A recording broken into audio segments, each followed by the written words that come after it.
Internet came as a boon.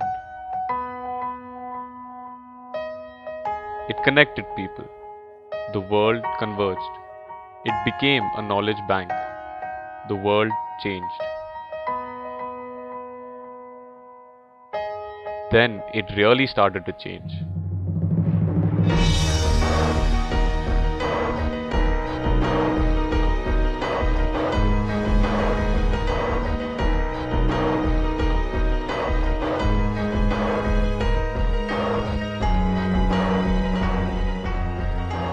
Porn became publicly available for everyone.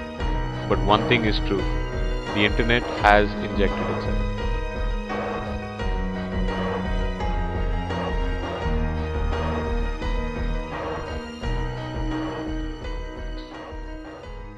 Are we virtual slaves? Are we virtual slaves? I'm Ishan Arif and we're here live on Point Blank. We have some big guns here today. I'd like to introduce first of all Mr. Subrata Roy. He's a senior journalist. And we also have Mr. Amit Singh Thakur. He's Vice President of the IT Wing. And Mr. Jayaprakash Paradkar. He's a senior social activist. And we have Dr. Himani as well, who's a psychiatrist. So let's begin. First, we'll just watch a small video about a case study. A blood-soaked bed, evidence of the gory end that 67-year-old Shantabai Patil came to at the hands of this young man.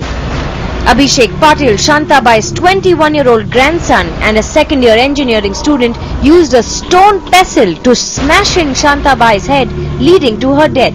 The reason for the cold-blooded crime? His grandmother, Abhishek confessed, refused to let him watch porn and horror films on his computer.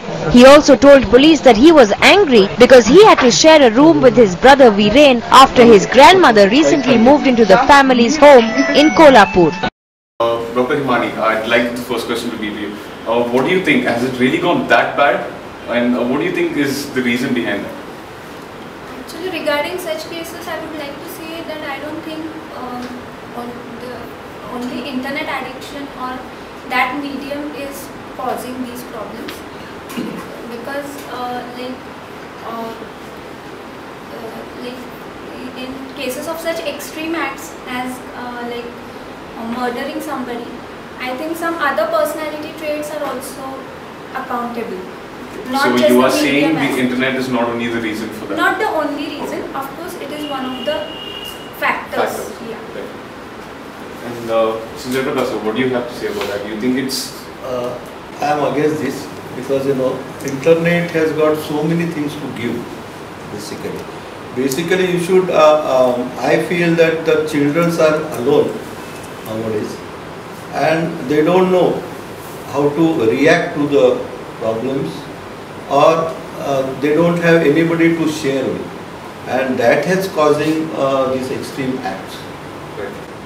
And since you're a journalist, you're a media person, have you come across such cases before? Or is this the first time you're hearing about it? No, I believe that media per se is, in India especially, is quite demoralizing. In that sense, if you compare it with internet as such, internet is a medium where you can choose what you want to read. Right. So the person who is looking for information, a particular kind of information, he has the power to choose what he wants to choose. But in the case of general media, whatever is thrown at you, you have to see that. And my observation is that media in general is very demoralizing. So I can understand such events happening after knowing a child watching a film or reading a newspaper or finding ways of doing crime. But I don't believe that it is through the internet that a person would commit such kind of crimes. Right, you're saying so there might be other factors, for example movies, or even the music for that matter. Yeah, very much. Mr. Amit, what do you have to say about this? Do you agree with Mr. Subrata saying that the internet can't be the only reason for such acts? 100%. Because primarily you need to understand that, as Mr. Subrata rightly said, that internet does provide you answers. There are different content available on the internet, but it is up to us, and it is up to us educating our children what to watch and what not to watch, or what to look at.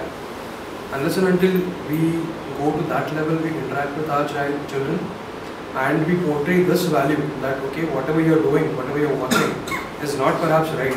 So these things perhaps will take place. And on the other hand, do you think we have become virtual slaves? Like we can't live without the internet now? If you're asking me, I think we are slaves of many things. Apart from the internet, we have to look at within ourselves. What are we slaves of? We are all consumers to the extent that we have gone crazy. So, consumerism is the root cause of our slavery to many things, not only the internet. Internet is one of the things. Also, so on a lighter note, since you are in the industry, how many hours do you spend on the internet? Frankly speaking, more than 40 hours a week. More than 40 hours a week. And does it have a toll on you by the end? It does not, because it's ultimately depending on yourself. I mean, how you balance things out. Okay. There are certain things that you do even on the internet which makes you feel better. I mean, 1 hour on Facebook maybe perhaps making me feel that okay, I'm connecting to different people. Right. But at the same time, going through work, it definitely takes a toll. But yeah, it's ultimately up to you. And Dr. Mani, do you think spending too much time on the internet, do you think that causes social isolation at some point? Yeah, of course, beyond a certain level, like per week, anything between 40 to 80 hours can be considered addictive. So, of course, like we have to search the reasons also. If it is work related, then of course it can't be called an addiction as such. But if for other reasons besides work, then I think anything between 40 to 80 hours and beyond, it can be considered as an addiction. Right. And so what do you think, for example? I feel that this is the emptiness in the child. It's diverting him to internet. Like for example, so now you must have print media. Do you think at some point that's going to go away? People won't read books, or any physical activity won't be there probably in a few more years since the internet is growing and technology is growing. No, actually, when the electronic media was opened up, electronic medium, because that time it was only television. So when electronic medium was opened up, especially the papers leading papers like Times of India, where I worked for several years, they also thought that now it's time for us to change the black and white look and very little interactivity. That had to change. And they started doing all different kinds of experiments to make the newspaper more attractive. But you will be surprised to know that while in the United States and UK and many other European countries, the newspaper consumption went down. In India, the newspaper consumption had gone much beyond expectations, primarily because the vernacular press increased in number. The number of people reading vernacular medium newspapers increased. On that note, there is of course Wikipedia. It's in a lot of languages, and they're doing a lot to increase the Indian language pages as well. So, what would you say about that? Then, do you think the vernacular press, it would affect it obviously? So, do you think there will be a time where people don't have to go and get a newspaper or stop reading, just go online and read it? See, barring a few exceptions, newspapers especially is a very reliable medium. In contrast to Wikipedia, you can't really rely on them because it's always being edited and updated every moment, and you can edit it yourself.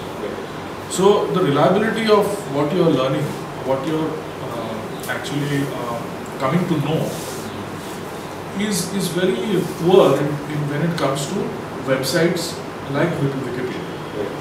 There are very reliable websites like Indian Institute of Science has got a website which has recorded manuscripts of different languages where you can do your research. These are reliable sources. So one has to be careful about from what source you are taking information. Again, so again I'm talking to you, since you work on the internet, let's say, you said 40 hours a day, on a more personal level, if you're at home, do you spend any time on the internet? How long does it take? Yeah, pretty much, because primarily, because of the last recession that we had. Right. most of the IT companies are going virtual now. Most of the meetings happen virtually. So you have to be on the internet. There are a lot of content available on the internet which you need to go through so as to service your clients. Right. So you need to do those things, and it is not only when it comes to when you are in the office, it also gets carried away at our home as well. You have to do that. There is no running away. It's time for another short break. We'll keep the discussion going. In the next segment, we'll be talking about laws. Should there be a law restricting children to view certain content on the internet? We'll see you on the other side of the break.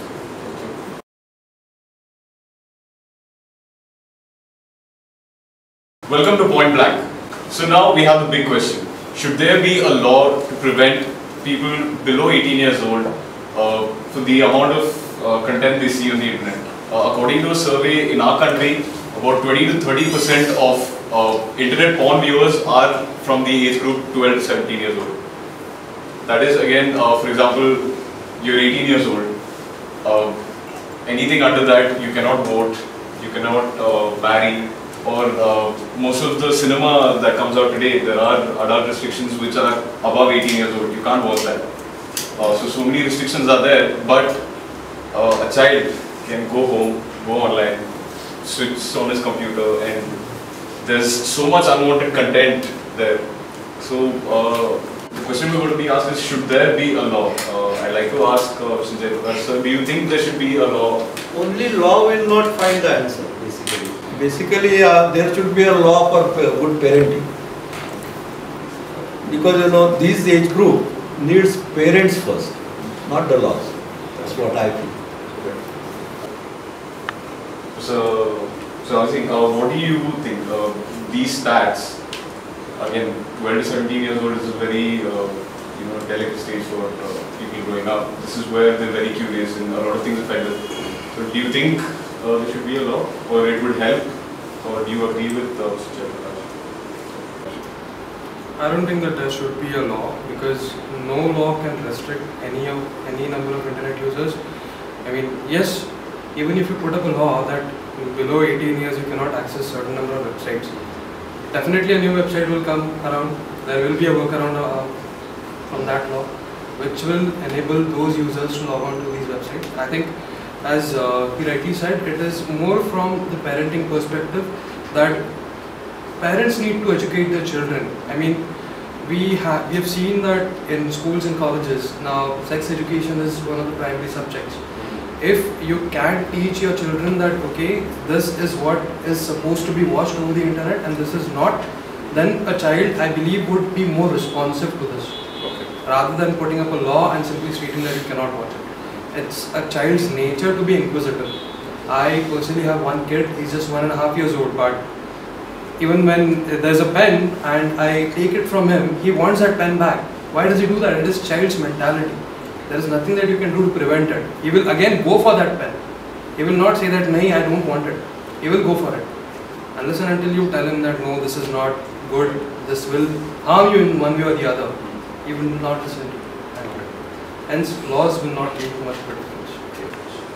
Dr. Himani, what Mr. Ramsingh said, it is a child's mentality. What do you think it is that makes us such curious people, especially in that age group? Very curious, anything that comes about is very attractive, anything new. So what do you think is the reason for that? See, basically childhood is a very exploratory age. Children are trying to explore different things, different opportunities, and it is a age of developing different competencies, skills. So that is what makes, like, he is learning, he is curious to learn new things in the environment, and that's why children are curious. Alright, the same question we did another survey, the same question that I asked you, should there be a law restricting people below 18 years old to certain content on the internet? And according to the data, this is what we received. 66% of people that we surveyed said yes. And just a reminder, most of the surveys that were done were not targeted to a particular age group or a certain demographic. This was a very widely done survey. And again, part of it was done over the internet as well. So So most of them said that yes, probably there should be a law or something that would restrict them to not view the certain content. So I'm sure none of you agree with that. How about you? No, I have a bit of a radical approach to the whole problem. My view is that we need an international Anna Hazare to really stop the production of this kind of thing on the internet. Right. Why? The first question is, you have to ask why the internet has been allowed to use this kind of material to be broadcast. Why in US and in some of the Western countries it is not banned, it is very legally allowed for you to watch pornographic content. Why?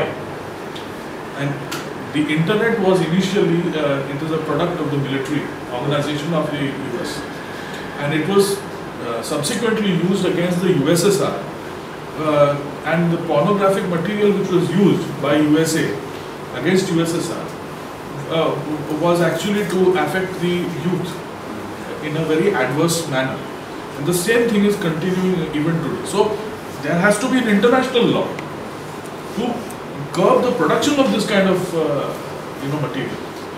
You can't stop when you have an open internet in front of a child and the parents are busy in their own social lives. Will not the child be free to watch? While child, even married people are doing this. We just get back to that. We just watch a small video. This is what Mr. Justice Kolse Patil had to say about it. There are strict laws against corruption. Right. More laws, you become more corrupt. If laws, therefore you have to have that mindset. Yes, we don't want this. So हो सकता है. For provided you have to follow. Make that mindset. We'll end on that note. We're going to take a short break. We'll be back in 5 minutes.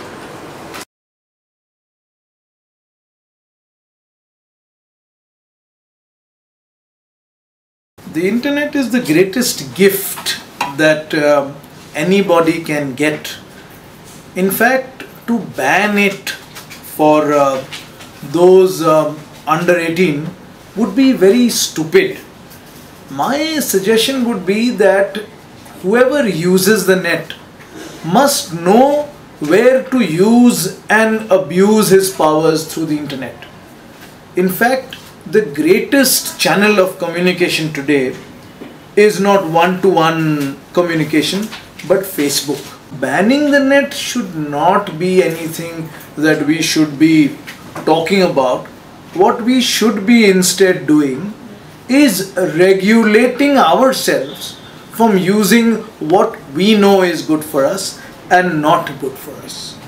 In my opinion, an 18-year-old today knows where he stands. Give him the liberty, but tell him that he needs to put the full stop himself. Only then will he learn to be a reasonable and rational human being. If I am asked, should there be parental control on the internet? I will say yes and no. Yes, because, some sites are not meant for children to be viewed. Some sites are not required that those under 18 view them. At the same time, children under 18 lack in guidance. So of course there are some sites that parents must regulate. At the same time, a total regulatory mechanism by parents is not advocated for healthy development of any child and for him to understand the net. Welcome to Point Blank. So Dinyal Patel used a lot of strong words. You agree with whatever he said? Yeah, what Dinyal says is very hypothetical and theoretical. When it comes to telling a child, look, here is where you have to stop, do you think he's going to stop? She's going to stop. I go back to my contention that there should not be such material on the internet. And for that, I can provide you a solution. We can use the internet to fight against these internet maladies. One of this is having an internet petition against this. We can run a petition. Thousands and millions of people can run a petition against this industry. That's my suggestion. Good suggestion. Alright, Amit Singh, again with your views and whatever he said, that parental control shouldn't be that excessive that they start including in the children's privacy. Absolutely. I personally believe that every child is entitled to his or her own privacy, and parents should not go to the level that they actually go into their mails and chats and Facebook profiles and check what is he doing. I mean, it ultimately comes from your upbringing. I mean, how parents are interacting with the children, how they are open, how much open they are with the children, and how they tell them that, okay, this is how the world is, and this is a positive aspect of it, and this is a negative aspect of it. It ultimately boils down to that. This is where we end our segment. Again, I'd like to conclude on what we all said. We all had different views, but I'd like to conclude and say, should there be a law? Should there be more stricter parental control? Whichever way it is, the bottom line is our children, future of our country should be safeguarded in whatever way possible. If it takes a law to do it, so be it. I'd like to thank all our panelists. I'd like to thank Mr. Subroto Roy, Mr. Jayaprakash Parkar, Mr. Amit Singh Thakur, and Dr. Himani. So until the next Point Blank, be safe. Thank you.